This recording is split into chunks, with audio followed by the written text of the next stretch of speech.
This is Mayor Buckley on the best show ever, the Maryland Crabs Podcast. Live from a grungy kitchen table located in Annapolis, Maryland's scenic and historic capital, it's the Maryland Crabs Podcast. With each episode, your hosts, Tim Hamilton, John Frenay, and the occasional guest will dive in and pick apart the stuff that really matters most to you. We're too lazy to actually solve any of these problems, but we can definitely stir the pot. From schools, politics, parking in the fire lane, to those horrible people who drive BMWs. And here with this week's episode, live from the kitchen table, Tim Hamilton and John Frenay. All right, so this is embarrassing.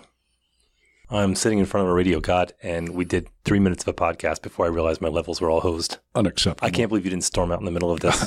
I'm this close. Close. I'm hot tequila close. Yeah, so what we talked about, I made a grand gesture is that when I texted him, said, hey, you want to do this? And by him, I mean, of course, Michael Hughs of MH Media Strategies. He said, my first question was why? Yeah, and I said, well, because I'm bored and I don't want to go home. And we're here without John, so he can't stop me from meandering, which we're going to do He's this not entire coming time. in? Nope. I told him that we were going to meet at Davis's, so he's probably there waiting for us right now, all pissed off. So so Mike goes, They have cold Patron. Yeah, Michael goes, yeah, so if you bring Patron, and I have like Patron, I have a couple bottles. My wife keeps getting them for my birthday, and so I brought it in, but it's been in the car all day. So I grandly walked in with Patron, and it's like car warm. Not car warm. That's hot. Yeah. And apparently it's old. Yeah, but in Mexico, well, first of all, it's like a fine wine. It ages well. And in Mexico, it's hot because it's hot down there anyway. So that's how you're supposed to drink it. You're supposed to drink it hot. Is this rationalizing? Mm-hmm. Is that? Yeah. Well, I'm not believing it. I didn't used to like But I appreciate the gesture. I didn't like tequila. I lived in New Mexico for years, and I never liked it. And this woman went down, she was Mexican, and she came back, and she goes, she had like it was like just an old bottle with like a ratty cork in it. She goes, it's homemade. I'm like, nah, I don't want to go blind. But I said, I don't like tequila either. And she said, well, you've never had good tequila. And everyone, whenever you don't like something and you tell someone that, they're always like, well, you haven't had good. I don't like deer. So you haven't had my mom's meatloaf. Yeah, right. And I'm like, your mom's, it sucks. So I had her tequila. I'm like, oh my God, this is great. So I got the Patron. I like Patron, but I feel like I'm being tricked. I feel like it's crappy tequila, but it's for people who think it's good tequila and they drink it anyway. To do an AB. And Jose Cuervo. Do Bob's tequila. Bob's. And then Patron or... Sammy Hagar has tequila, doesn't he? He does. Cabo Wabo. Yeah. It's actually pretty good. And that's the other reason that I asked Michael on is because, first of all, we wanted one that was just not Annapolis-centric. And we weren't going to talk politics. We weren't going to talk... What? So we'll get to the end of that. Okay. Because you're a local guy. But Michael and I go back because he was a big wig. And then he corrected me and said he was a medium wig. Medium wig.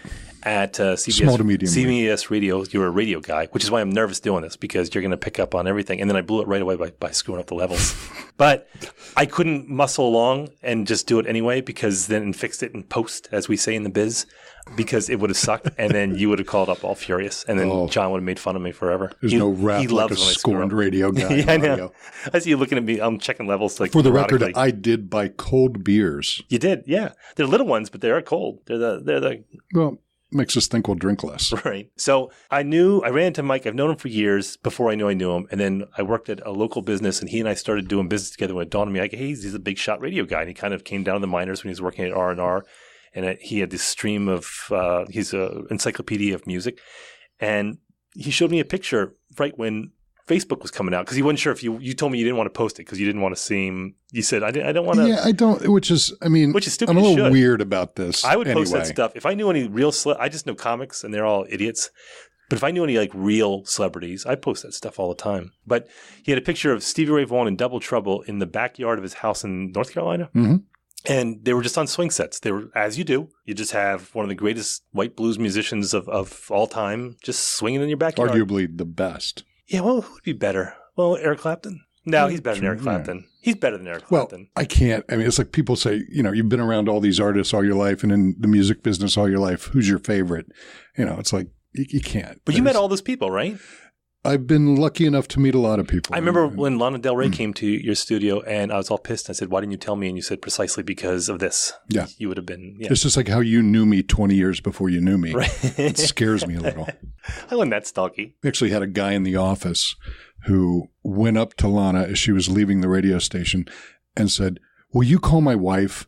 I would totally do that. You would? Yeah. I was so pissed. I mean, you don't, it's... Well, yeah, I would do that, but I didn't work for you, so I wouldn't do that. But, I mean, it's easy to get starstruck. She's tiny, right? I get it. She's tiny. And this was right after the Saturday Night Live debacle, too. It was, it was like her first coming back into public. Which I didn't think was that bad. I didn't either. I thought it was fine. She's actually very talented. A chanteuse. Chanteuse. That's what it is, right? That's the category. It's whatever you want it to be, Tim. So I'm really into John Mulaney right now. You ever listen to him, the comic? Mm-mm. He's hilarious. He was a writer on SNL. He's probably in his mid-30s right now. And he's a fantastic comic. He's really up and coming. And he was talking about when he was on SNL, and he was talking about famous people. Someone asked him, are they all cool? And he goes, no, they're not. And he said, like, for example, Mick Jagger. They said, was Mick Jagger cool? He goes, no, he's not. He goes, he was kind of a prick. He goes, like, he's going, Diet Coke, no. And he put his hand out, and there's a Diet Coke in his hand. And he goes, but think about it. If you were a superstar from when you were 20 on, wouldn't we all be going, Diet Coke, no? He goes, I'd write jokes, and he goes, not funny. Right. I like the Saturday Night Live bit with Chris Farley when he's talking to Paul McCartney. Yeah. Remember when you played Shea Stadium? You went to Paul McCartney's house, right? I did. Yeah, that was wild. Well, we were doing. You got to do more than that. I was working for NBC at the time, and we were producing nationally, internationally syndicated radio programs. So we'd produce these shows that would be distributed on radio stations all over the country. So, the DC 101 might pick it up in DC and MMR in Philly, and all over. So, but we would create the show, and we did the show from Abbey Road Studios in London. Did you really? Yeah. So you were there? I got another great Abbey Road story, but we'll get to that. I don't have any. Good thing you're here. But we did. It was live to the East Coast at what time was it? It was like an 8:00 start. So it was like 2 a.m. there, right? Yeah. So it was late night, but we met at like 2 p.m. at Abbey Road to do a rehearsal and kind of a walkthrough. He was releasing a new album, so the concept was we play tracks from the album. He talks about. Gosh, this had to be 87. So that was something. Put it there. Flowers in the Dirt. Flowers in the Dirt. Wow. Yep. Nicely done. Thank you. I'm impressed. Yeah. You got cred. Yeah, I love it. That's a great album. You want me to finish or you want to talk about it? No, you go. So we did this rehearsal walkthrough, whatever you want to call it, and positively a delightful man. Couldn't have been sweeter. I'm glad to hear that. That's how he was. If you could get past the point of holy shit, I'm sitting here with Paul McCartney, it'd be like sitting with you. I do. Well, kind of. But I'm taller, I bet. I bet he's a little guy. And he's smarter. Well, doy. But anyway, so we walked through this over a course of about an hour, and there were 3 or 4 of us on the production team traveling from New York and in London. And he goes, so, and I'm not going to fake a British accent. You can say it. So what are you boys doing now? He said, well, we're probably going to go back to the hotel and God, it's like kill sitting time here with Paul McCartney right now. Yeah. But he's asking us what we're going to do. And he goes, would you like to come for a spot of tea? And I'm like, no, we I don't want drink to do tea. No, that's cool. You go ahead. So of course, Right. I thought we were going to whatever the British equivalent of a tea shop is or a coffee shop. And he goes, well, we'll go to my flat. And he goes, just follow me. So we had a driver because we're in a foreign land. And so he had a driver too, right? He's not driving his own car. I believe he had a driver. Mm. Yeah. So he just follow me. So we're driving through London. We get to this place that is pretty nondescript. I don't remember where it was, but nice, certainly very nice. And we pull up and park and walk into Paul McCartney's, a flat, apartment, condo, whatever. But I mean, super nice. Walks in. There were no butlers. There were no people or staff or security or anything. And he goes, have a seat. He goes, I'll get you some tea. And I'll never forget, I leaned over to my buddy who I was working with, and I said, can I say curse words? Yeah. Fuck yeah. I said, a fucking beetle just went into his kitchen to get us tea. And then for the next hour and a half, we sat there talking. You want to take the tea home with you? So you put I want to take everything shelf. home with me. I'm taking the throw pillow and, But it was absolutely awesome and just so normal. But do you ever get, because you've met all these people, like, I dabbled in comedy years ago, and I found out most comics are broken people. I mean, for better or for worse. It's a twisted bunch. Yeah, and if you said, who was the nicest person you ever met, it would be like Adam Sandler or something. Who was the biggest prick? Dennis Leary. These are but they're very definitive. But in music, when you meet these people, does it like shatter anything? Like, for example, and we'll talk about it later because I'm very interested. But I'm a huge Pink Floyd fan, and every interview I've heard with Roger Waters, he's just an ass. and I can see why he would be. Yeah. That was the other part of my Abbey Road. We did a similar show with Roger Waters from Abbey Road, which led to my absolute coolest rock and roll experience in my life. And I've been lucky enough to have a few pretty neat ones. But we did a show similar to that with Roger Waters. However, it was live to the East Coast at 10 p.m. So we were live at 3 a.m. London time. Mm-hmm. So Roger showed up at Abbey Road at around 2, kind of explained what we're doing. He was kind of chilly and, it's I totally get that. Yeah, how's this going to go? And we did the show, and the host, Dan Neer from WNEW in New York, who's still just one of my favorite DJs of all time, and anybody from New York knows who Dano is, was our host. And it was really going well. It was just a terrific conversation, and he's telling stories, and it wasn't the Roger Waters we feared. Right. And it just, before we knew it, the 90 minutes was up, and it's 4:30, and, it's time to sign off. But before we left, Dan said, "Do you think you would ever perform The Wall again?" And this show was in 1988. And he said, almost as if he'd been thinking about it, he goes, "I suppose if the Berlin Wall ever came down, I might consider it." Well, a year later, 1989, down comes the wall, and a show is announced that Roger Waters is going to perform in Berlin. July 91, right? That show? Yeah. I think it was 1990. Maybe. There's a picture over here in my office. Yeah, I remember listening. Talk for a minute. I'll get the exact date. Well, I don't know why I remember this, but I was at Montgomery Mall in Bethesda. I was home from college, and I was listening to it on the radio because it was simulcast live on DC 101 or something July like that. July 21st, 1990. Okay. So anyway, this is probably 6 months before. The 5 of us that were involved in the production of that show get a call from Roger's manager with a personal invitation to be flown to Berlin as Roger's guest to see the show and basically be, full access. Unbelievable. And the show took place on an area called Potsdamer's Platz, which was the no man land between East and West Berlin. Oh, I didn't know that. Prior to that, it's rumored to that was where Hitler's bunker was when he committed suicide. Get out of here. It's rumored. Right. I don't know any facts about that. But it's this vast expanse of land that nobody could set foot on. And 500,000 people piled into this Platz, to see Roger Waters and the likes of Van Morrison and Bryan Adams and the Scorpions and the band and Joni Mitchell and Cyndi Lauper. Sinead O'Connor. She did her version of Mother's I like better than their version. It was her in the band. And Van's Comfortably Numb version is ridiculous. But it was so wild because it's just this flat expanse of land and all these people are there, and they had one set of bleachers for VIPs. And that, luckily enough, is where we sat, kind of off to the side. And to get backstage, this was before the whole wall was down, but to get backstage, they carved a hole about 8 feet wide behind the bleachers to go to the East Berlin side, walk down about 100 yards to the backstage entrance, where they carved another 8-foot section out. And that's where you went in for hospitality and all the stuff backstage. But without question, I've seen hundreds of concerts, but without question, that was by far my absolute favorite and most amazing rock and roll experience. I had that double CD still. I like, and I was listening. The DVD is unbelievable. The whole show's on DVD. If nobody's ever seen it, they build up the styrofoam wall during the course of the show to the point where towards the end, the band is completely behind the wall. And they just had cameras. You didn't see the band live. Cool. And the most amazing thing, and I still get goosebumps thinking about it, at the end of the wall, the chant is "Tear down the wall, tear down the wall." And we're sitting right on the edge of the wall, and right behind us is all these gray, brown, bleak East Berlin apartments. And there's 500,000 people chanting this, enthusiastic concert goers. And the people are hanging out of their windows and whatever balconies they may have on the East Berlin side, shouting it louder than the people in the concert. Really? And here's, I was with a group of 10 jaded radio geeks bawling our friggin' eyes out. Man.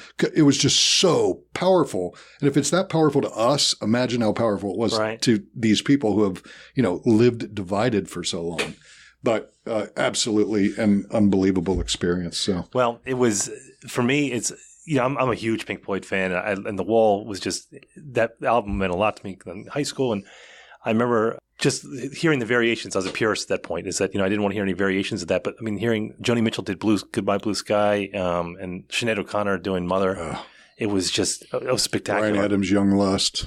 Oh, yeah, I forgot about that. Bryan Adams, yeah. Yeah, I mean, they had a weird collection of people. The Scorpions, who were a German band. The band was there. The band was awesome. I'm going to go back and watch that. I know. I saw Roger Waters do The Wall about 4 years ago when he came to D.C. Mm-hmm. And like you said, I got goosebumps when he did In the Flesh, the very first song. Yeah.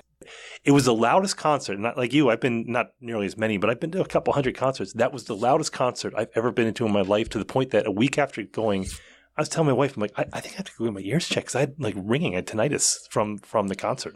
It was that loud. I've never been to something, but it was just amazing. Yeah. He just did an incredible job. Performer. And, all credit to David Gilmour and Nick Mason and the other guys, but Roger Waters was Pink Floyd. Well, they did a great interview I watched a couple of years ago, and he was talking about that when he went to them, and he says, sorry, mates, the band's done. I'm leaving. And they're like, well, have fun. And he's like, what? And they're saying, we're keeping it.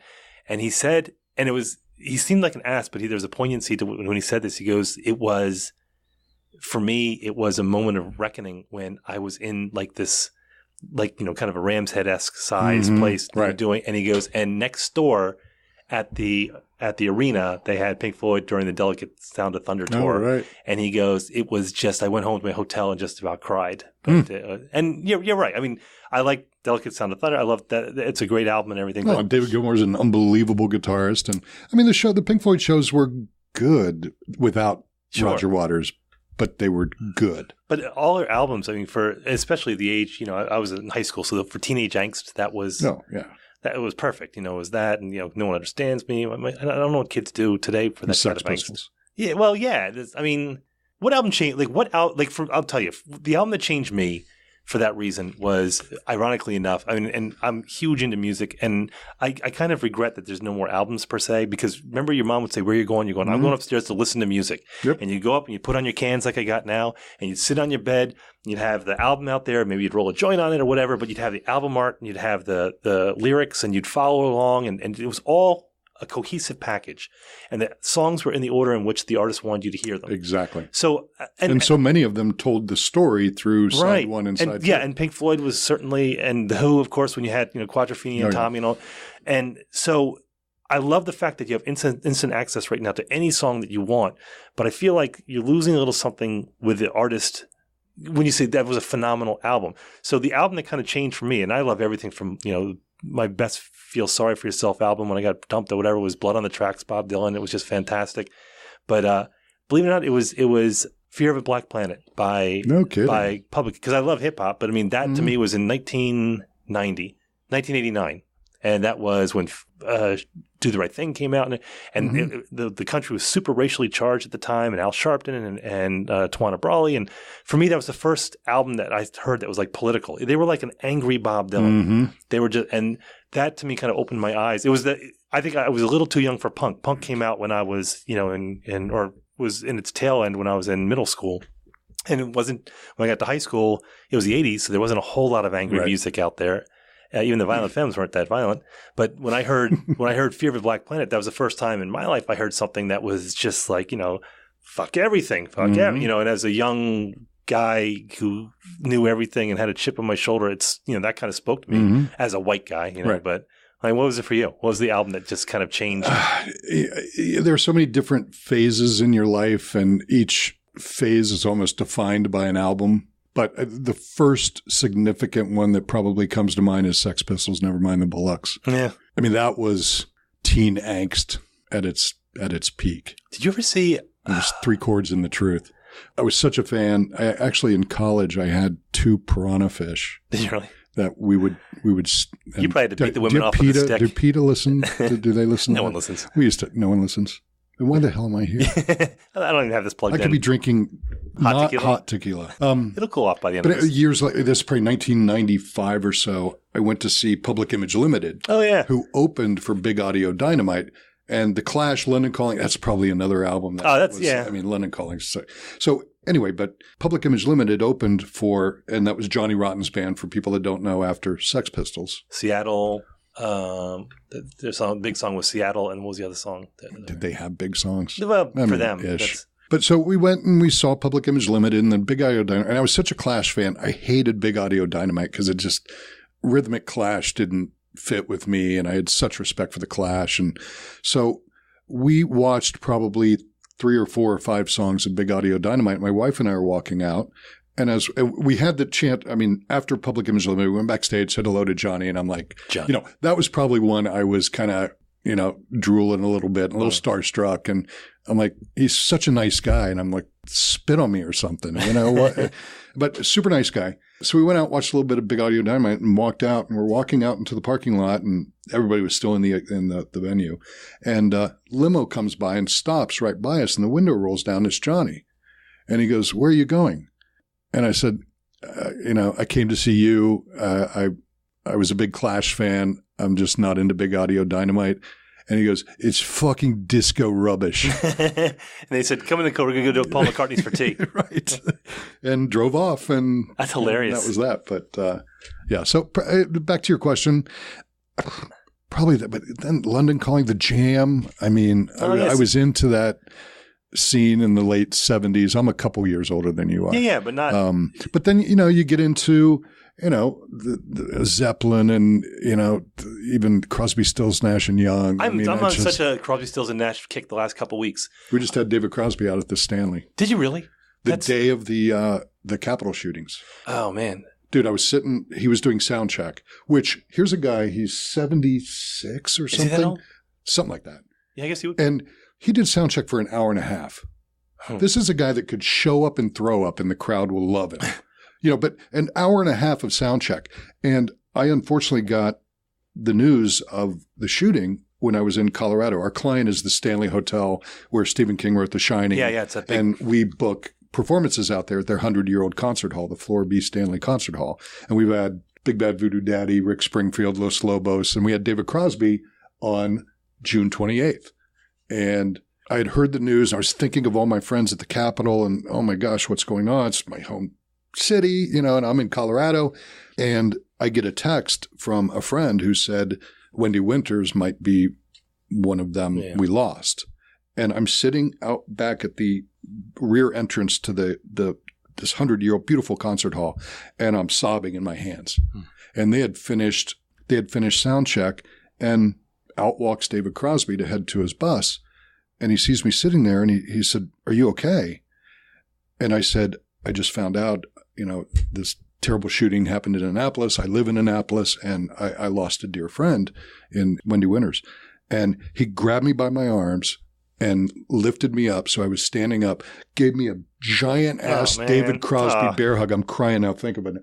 And he goes, and leans in my ear and he says, "This isn't the America I grew up in." Oh, man. And I'm like, I'm just, and then after the show, later that night, we went backstage to take pictures and stuff. And he walks right up to me, puts his finger on my chest. He said, "That was for your friend." Oh, man, that's and fantastic. It's just, but what a great, it's the guy. I mean, think of the music. Holy cow, Crosby. Well, I saw him, I guess on might be like my 21st birthday or 20th birthday. I'd come back from college because I went to college in the sticks in Western PA, and there's no music up there, no concerts. And that was like in the late 80s. So it was like, it was like hair bands. The hair bands were really big. Like Journey Poison. Sticks. Yeah, exactly. It was WDVE was the nearest station out of Pittsburgh, right? Sure.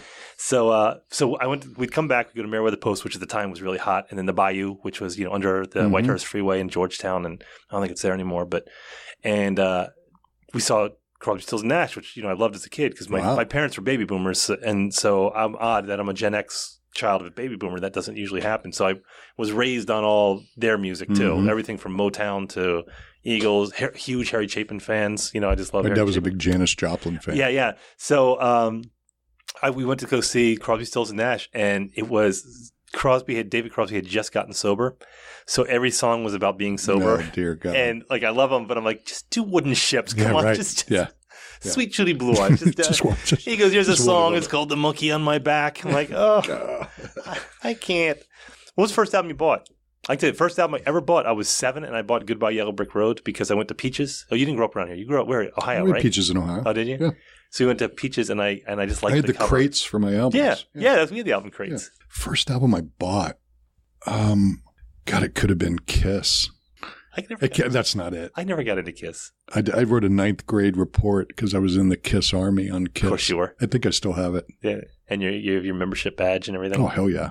On Beth? You did your whole 3 pages alone on Beth? Beth. What could you do? Beth, I hear you call. I mean, that was the big thing 10 years ago when, what was that, Napster came out. And you could indulge the guilty pleasures. Oh, yeah. Because you didn't have to buy What's the album. your guilty pleasure song?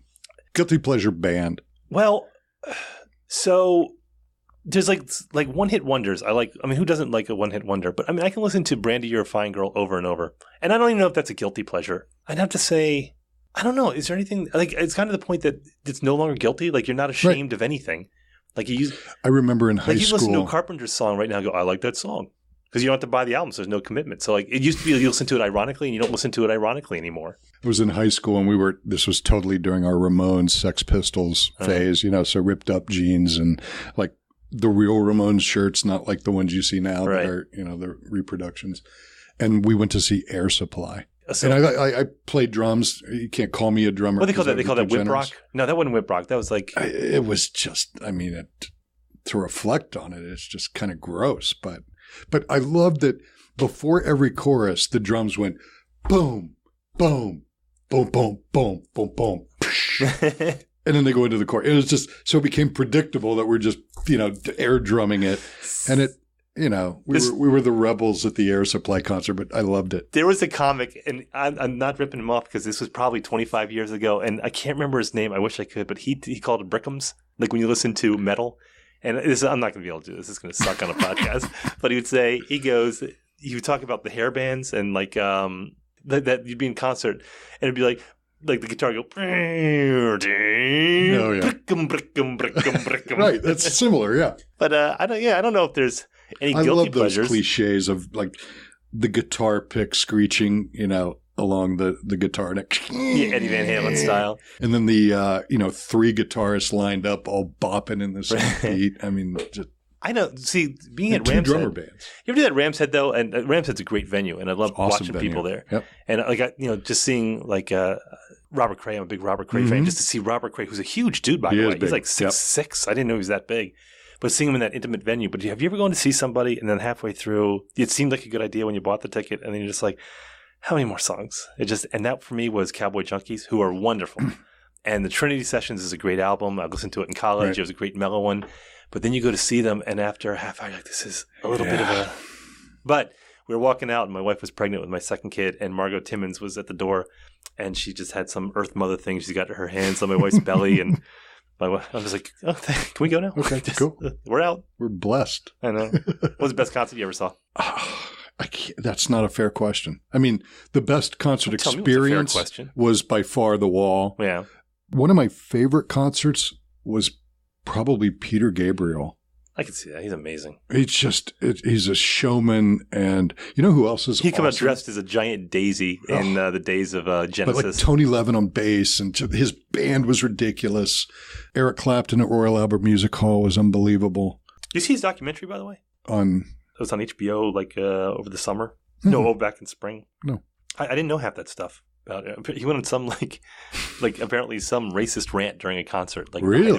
At the height of his booze. And that's like when he knew that he had to go into rehab, and he came out and he's like, I don't know where that all came from. I'm not a racist person. I'm like, well, a little bit. I was never really a big Clapton fan, but when you see him I am. Absolutely wailing on a guitar solo and just walking around the stage like he could be holding a conversation with somebody. He's wailing on a guitar solo. I mean, it's just he's just masterful. Yeah, well, he can't do that anymore. He's got nerve damage in his fingers, so he can't. That's sort of like Pete Townsend going deaf. Yeah, that's just going to happen. But I was thinking about this. Like, there's some point when like all that Gen X or the baby boomer music, all their idols, they all started. Can you talk loud for a minute? I'm going to get us 2 more beers. Yeah, all right, that's not a problem. Hey, we can do the magic of editing. Watch this. He's walking out of the room, and then I'm going to cut it so he's back here magically. Watch this. There, I just edited that. Through the magic of editing, they didn't know you walked away. Oh, yeah, I can need the can. Look, bottle opener here. I'd love some of that tequila if it weren't so hot. Well, actually, I was going to surprise you, and I went into the freezer there to see if you had ice cubes, but you didn't have ice cubes. I don't have ice cubes. Got an ice pack because I got bit by a wasp yesterday. Oh, I saw that. Hand. Look at that. Holy crap. It's like Mickey Mouse hands. Yeah, you look like Minute Bowl. You could palm a cantaloupe. It hurt like a watermelon. mother. Well, I tell you what. Why don't we take a quick break? When we come back, and we'll put something on your hand, and we'll talk more music. I like this. Sounds See, good. John's not here to keep us all Yeah, contained. nice. We can't do Excellent. this all without John. Hell with John. Here's to the teacher who spends her weekend helping children who need a little extra attention. To the soldier who missed the birth of his baby while serving overseas. To the EMT working full-time and taking night classes. To the police officers and firefighters working long hours away from their families to keep our families safe. Here's to you, our hometown heroes. I'm Alan Hyatt, Chairman and President of Severn Bank, and we know there are many heroes among us. Men and women who serve without expecting anything in return. Which is why we're honored to offer our Hometown Heroes program to educators, law enforcement officers, firefighters, first responders, healthcare workers, and military personnel. Whether you're opening a checking account or buying a new home, we're here to give back to you. Learn more about our Hometown Heroes program at severnbank.com.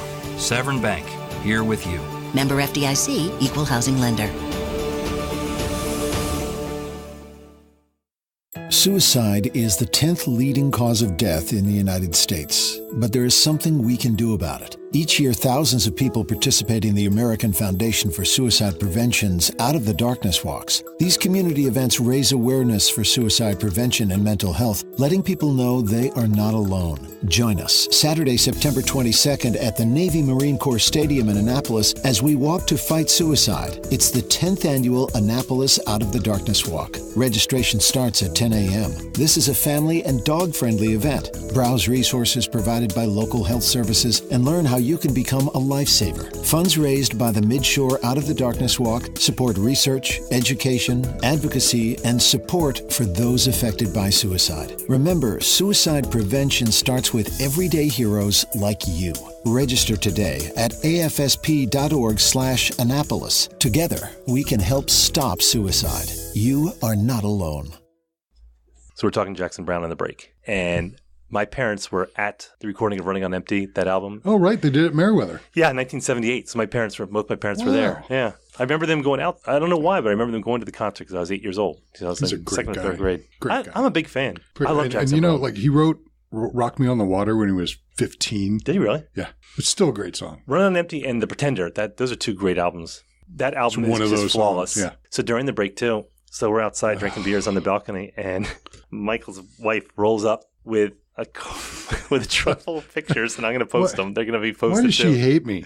Because you've been married for 32 years. My wife, I'm telling you, if something happens where I'm on the boat and I disappear, my wife somehow gets the boat back, I want an autopsy, and I want it all checked out. To prove what you think Yeah. probably happened. Yeah, but I'm looking. You were a savant, huh?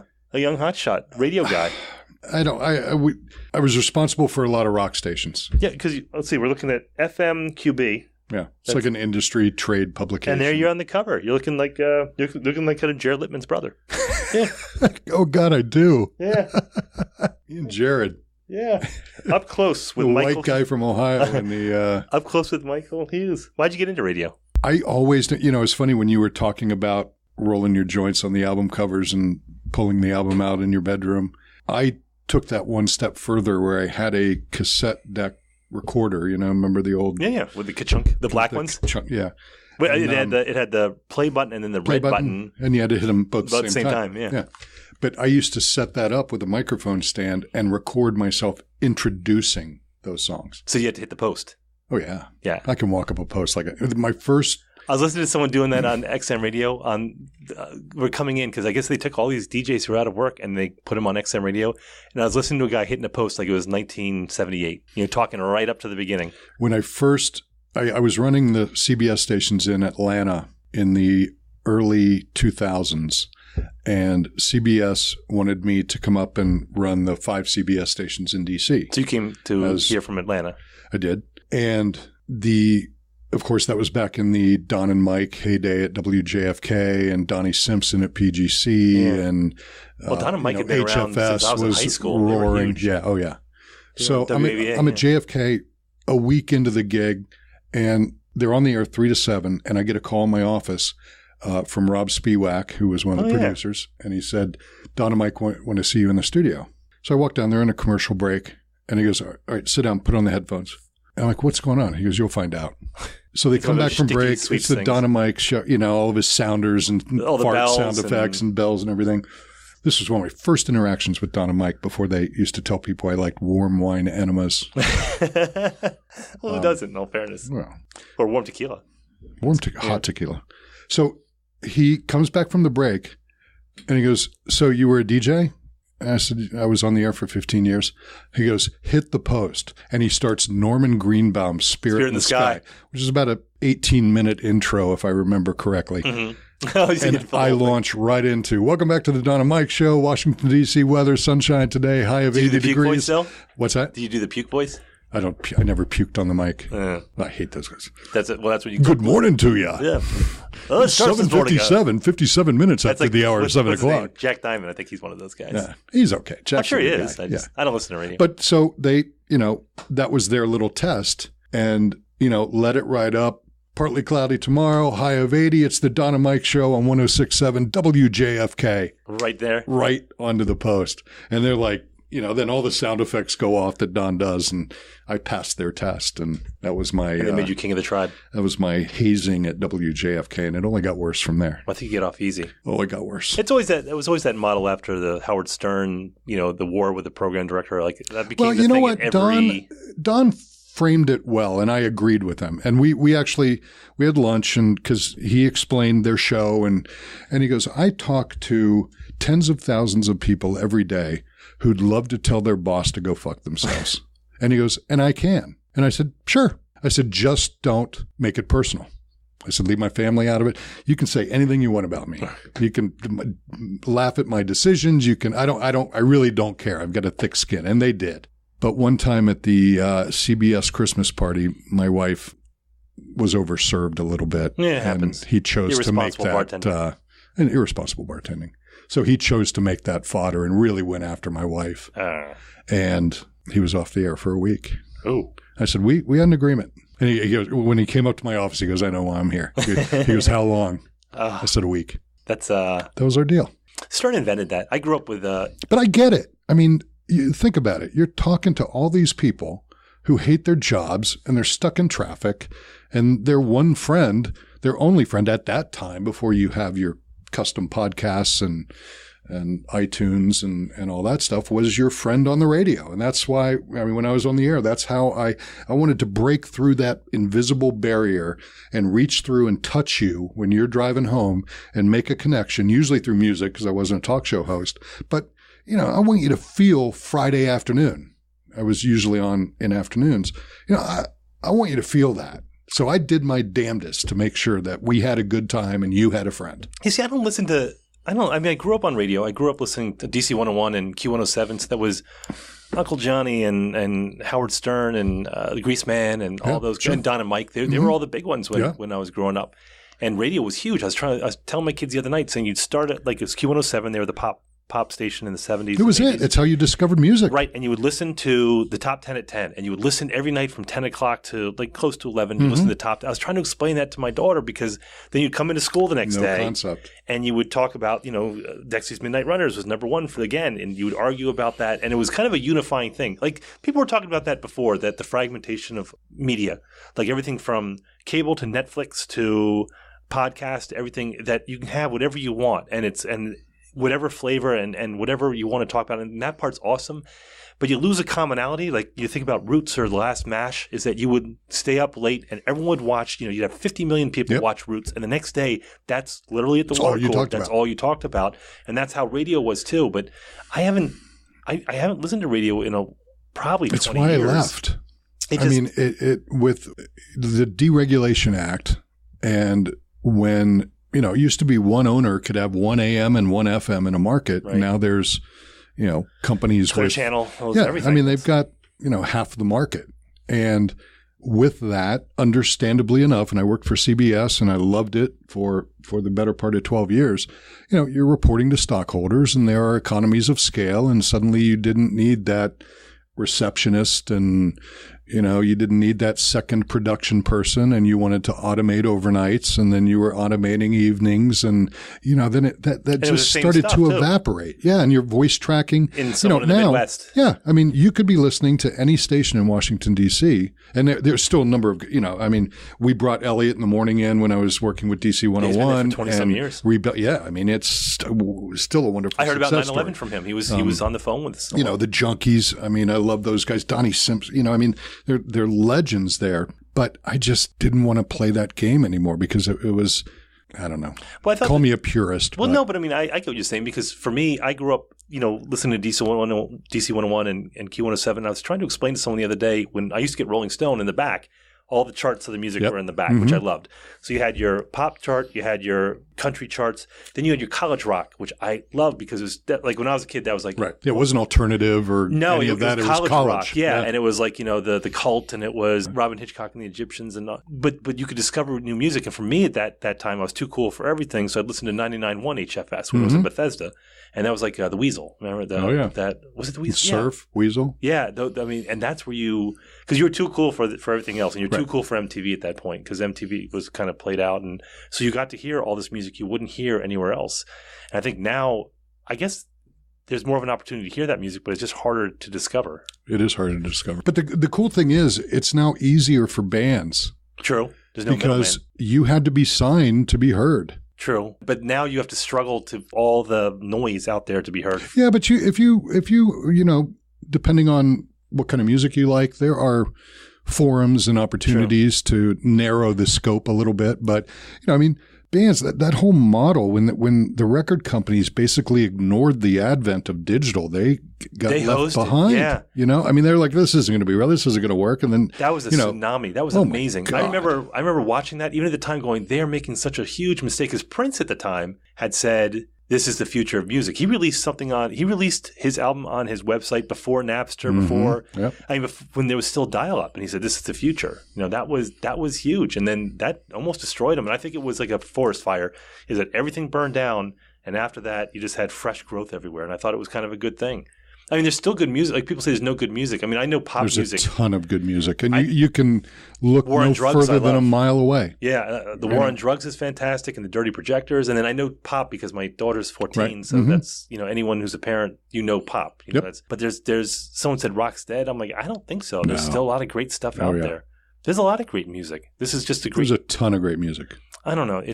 For me, it was radio just started to lose its appeal because I just didn't like being dictated to. I like being able to kind of pick what I liked. Well, that's what it became. It became fragmented to reach a certain demographic, and you've got to deliver this target audience so that you can get on the Geico buy.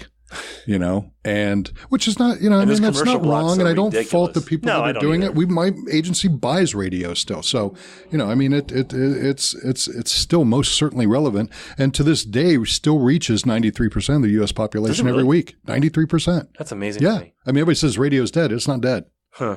You know, it's still, you know, its level of importance or like what we reflect on growing up. I mean, that's what I used to lay in bed with my transistor and listen to WLS in Chicago and CKLW in Windsor.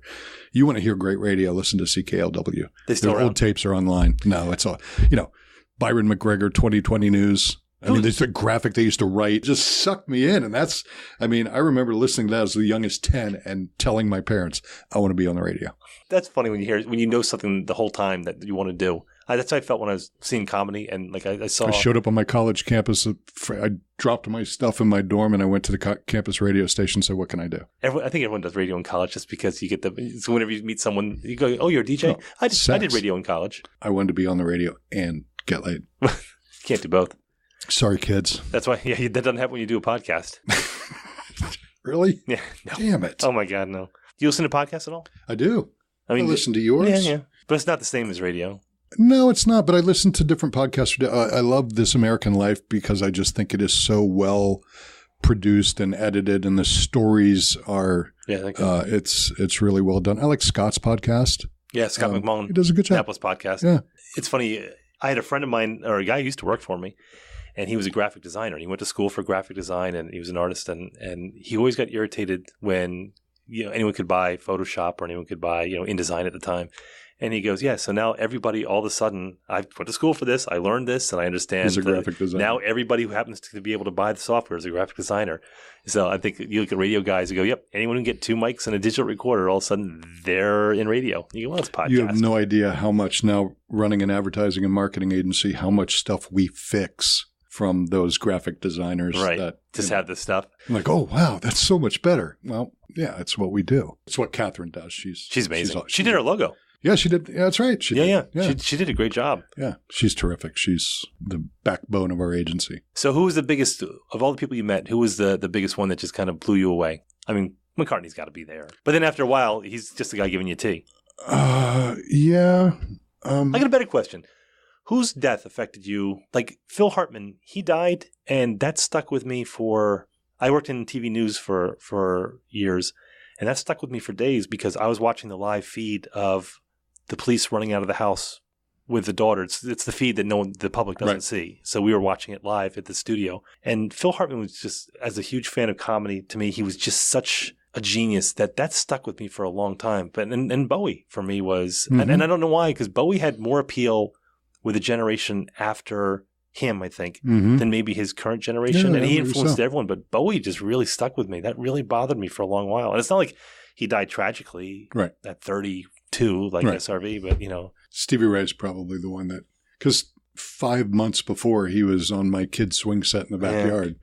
And then October 1st, 1990, I think it was, he went down the helicopter. I remember, again, it was him. It was October 1st or October 10th. It was early October that year. And it was a percussionist for Eric Clapton. In that was that as well. There was only there was one seat left on the story is told. There was one seat left on the helicopter. They were performing in what's that? America? No, it was in Wisconsin. Oh, I thought it was overseas for some reason. No, I'm pretty sure it was Wisconsin. There was like Americana Resort, some big resort and golf course and everything. There was some small festival, and there was one more seat on the helicopter, and apparently Stevie took it because the whole band stayed behind and went on the bus. Well, and the sad thing was he just got sober. Right. He just patched things up. Life with by the Jimmy. Drop is such an amazing.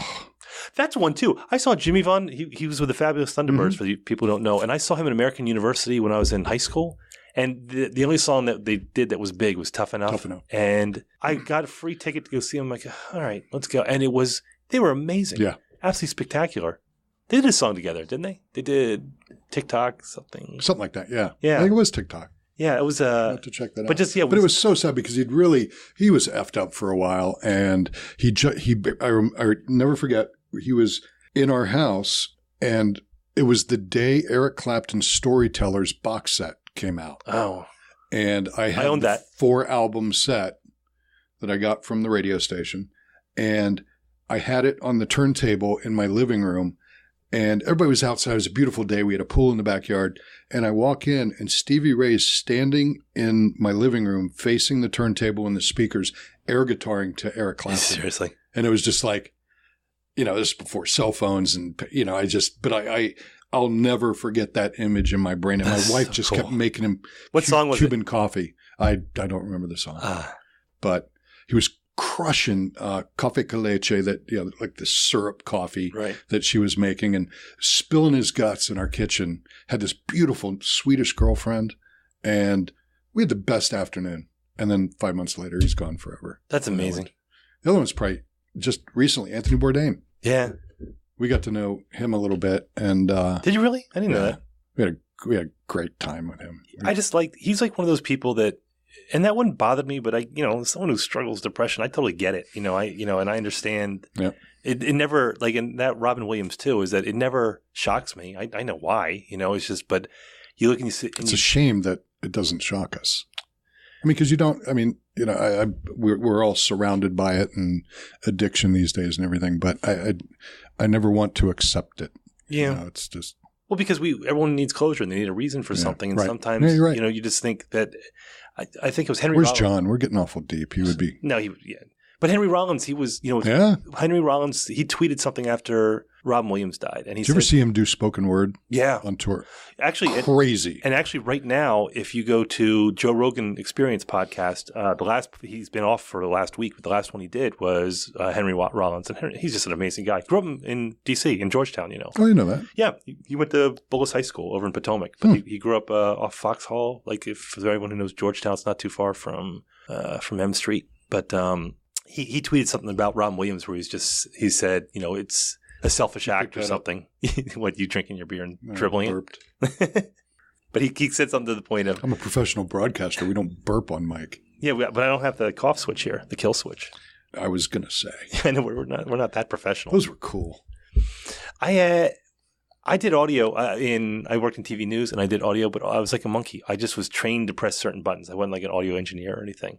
We had when I was at NBC, we had there was union engineers, so I couldn't touch any of the equipment, but I was producing the shows and like, we got to edit here.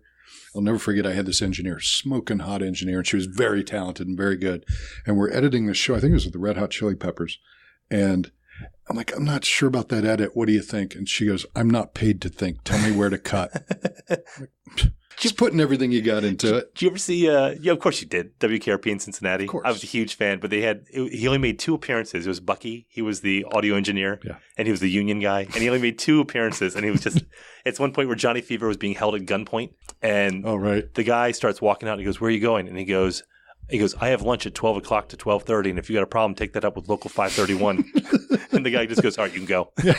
Everything I know certain realities in that show. Everything I know about radio comes from WKRP. That's held up As really God well. is my witness. I thought turkeys could fly. That's well, and Les Nessman standing out doing the reports in front of the shop, and the guy going, "What do you get out of here? I'm Les Nessman, winner of the Buckeye Newshawk Award."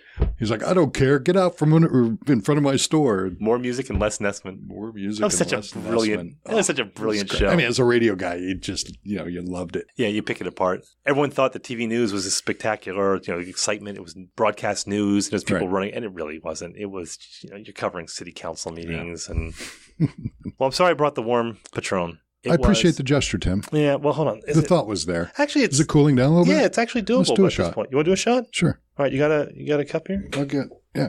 All right. I'm going to uncork this. He's going to his kitchenette. He's going to get a couple. Yeah, it's not going to. Oh boy, this is still a little warm. He's going to complain about this. You can do them in Starbucks shot glasses. Oh, paper cups. You are classy with a K, my friend. This is a major, marketing and advertising place. Yeah. Okay. All right. Do a big boy shot now, Tim. Yeah. Uber it. All right. Cheers. Cheers. SRV. Yeah, man. Absolutely. Hey, thanks for doing this. Hey, my pleasure. Still don't know why you asked me. I don't know if I ever did. It's still hot. I told you. This has been the Maryland Crabs Podcast with Tim Hamilton and John Fernay. Sure to follow them at all the regular places, Facebook, Twitter, YouTube, and online at themarylandcrabs.com. Take a moment to rate us on iTunes. Now, get the hell out of my kitchen. Seriously, go! You're still here? It's over. Go home.